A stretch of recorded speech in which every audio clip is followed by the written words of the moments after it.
Fail तो सब में फेल, लेकिन तब भी हम क्या करते हैं, सबसे कम ध्यान देते हैं इसी सब्जेक्ट पे।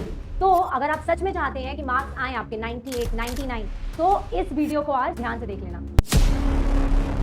हम सबको पता है कि इंग्लिश सबसे मैंडेटरी सब्जेक्ट है। बहुत बच्चे हैं जिनके 100 भी आते हैं, लेकिन क्या कभी आपने सोचा है कि आप ऐसी क्या मिस्टेक्स करते हैं, आप कहाँ पे चूक जाते हैं जो आपके मार्क्स 100 और 99 टच होने से रह जाते हैं। तो आज हम उसी को डिस्कस करेंगे एंड आज हम आपको बताएंगे कि कैसे आप 98, 99, 100 you can score well in English. So starting with the video, do you really want to score good marks in English? So first point is use 15 minutes reading time wisely. तो सबसे पहले आपको क्या करना है, जैसे आपको क्वेश्चन पेपर मिलता है, we all know कि 15 मिनट्स स्टार्टिंग में रीडिंग टाइम दिया जाता है, तो वो आपका सबसे प्रेशियस टाइम है। Why? बिकॉज अगर आपने पेपर को एक बार ढंग से पढ़ लिया है तो आप उसके बाद आप उस 15 मिनट्स में सेट कर सकते हो अपना टाइम कि मुझे इतने टाइम में फर्स्ट क्वेश्चन करना है, मुझे 15 मिनट्स देने फर्स्ट क्वेश्चन को, ये क्वेश्चन मेरा 10 मिनट्स में हो जाएगा। लेटर तो मैं 10 मिनट्स में फॉर्मेट मुझे पता है और फॉर्मल लेटर लिखना है 5 मिनट में लिख के खत्म कर दूंगा, तो मैं अपना 5 मिनट्स यहाँ बचा सकता हूँ। ऑल्सो आप कॉम्प्रिहेंशन रीड कर सकते हो उस टाइम में, तो उससे क्या होगा कि आपके पेपर का टाइम बच जाएगा। लास्ट में आप प्रूफ रीडिंग के लिए भी टाइम निकाल सकते हो। Learn how to answer questions on unseen passage. सबसे बड़ा प्रॉब्लम बच्चों का क्या होता है कि अनसीन पैसेज में टाइम ज्यादा चला गया, मैम पेपर छूट गया, लास्ट में हम रिवाइज ही नहीं कर पाए। क्यों? क्योंकि अनसीन पैसेज में टाइम इतना चला गया। अब अनसीन पैसेज करने का सही तरीका ये है कि आप सबसे पहले अपना क्वेश्चंस रीड करो। आपने फर्स्ट क्वेश्चन रीड करा, देन आप अपने पैसेज पे जाओ, पैसेज रीड करना स्टार्ट करोगे, उससे क्या होगा, आपको फर्स्ट क्वेश्चन का आंसर पहले ही मिल जाएगा and to the point answer मिलेगा। When you read the entire passage and then you read the questions, आपको फिर से उस पैसेज को रीड करना पड़ता है जहां पे आपका टाइम वेस्ट होता है। So this is the correct way of doing your unseen passage. Solve grammar questions through everyday communication. Now वो लोग जो कि specially English as a second language learn कर रहे हैं हमारे इंडिया में, हमारी फर्स्ट लैंग्वेज क्या है, हिंदी, हम घर पे बात कर रहे हैं हिंदी में बात करेंगे, ठीक है। We usually communicate with our parents, relatives, friends in Hindi.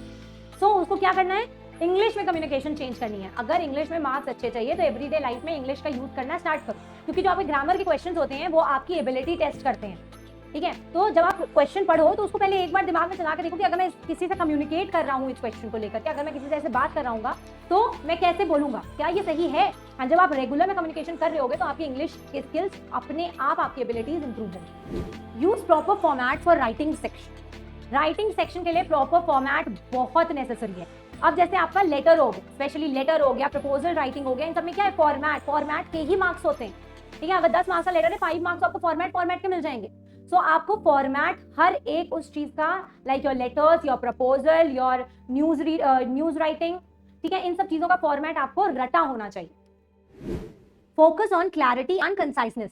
सुनाओ, क्लैरिटी होनी चाहिए। ये नहीं है कि अब आप लेटर लिख रहे हो, आपका लेटर है किसी टॉपिक पे, ठीक है, you have to write a letter कि आपके रोड पे बहुत ज्यादा हर्डल्स आ गए, गड्ढे बहुत पड़ गए हैं, और वो लिखते लिखते आप कुछ और ही लिखने लग गए, ठीक है। तो क्लैरिटी होनी चाहिए कि आप जो भी लिख रहे हो वो कहीं ना कहीं आपके टॉपिक से कनेक्ट करना चाहिए, आप जो कन्वे करना चाहते हो वो क्लियरली कन्वे होना चाहिए।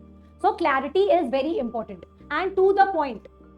Alright, whenever you are writing things, आप हो सकता है कहीं चीजें आप थोड़ा एक्सप्लेन कर सकते हो, एडवर्ब्स ऐड कर सकते हो, एडजेक्टिव्स ऐड कर सकते हो उनको बेटर एक्सप्लेन करने के लिए, बट आपको अपने पॉइंट से नेविगेट नहीं होना है, डिविएट नहीं होना है। Follow the marking scheme. Now the marking scheme is very important. जैसे लेटर आप लिखते हो, ठीक, तो आपका क्या होता है, 2 नंबर का फॉर्मेट होता है, आपका 5 मार्क्स वहाँ पे कंटेंट के देते हैं, तो आपको वहाँ पे क्या करना है, आपको फॉर्मेट एकदम टू द पॉइंट करेक्ट लिखना है, ठीक। जब आप अपना अनसीन पैसेज कर रहे हो तो आपको देखना है कि अच्छा ये मार्क्स 1 मार्क्स, ये क्वेश्चन 1 मार्क का है, ठीक है, तो हम उसको 2 लाइन्स में डिफाइन करेंगे। 2 मार्क्स है तो हम अकॉर्डिंगली उसका आंसर लेन देन करेंगे। तो हमको मार्किंग स्कीम के हिसाब से ही अपने आंसर फॉर्म करने हैं। सो मार्किंग स्कीम आपको ऑलरेडी पता होनी चाहिए। Before the exam you need to practise some previous year question paper so that you know the marking scheme and आपको कौन सा आंसर किसके अकॉर्डिंग लिखना है, स्पेशली इन लिटरेचर।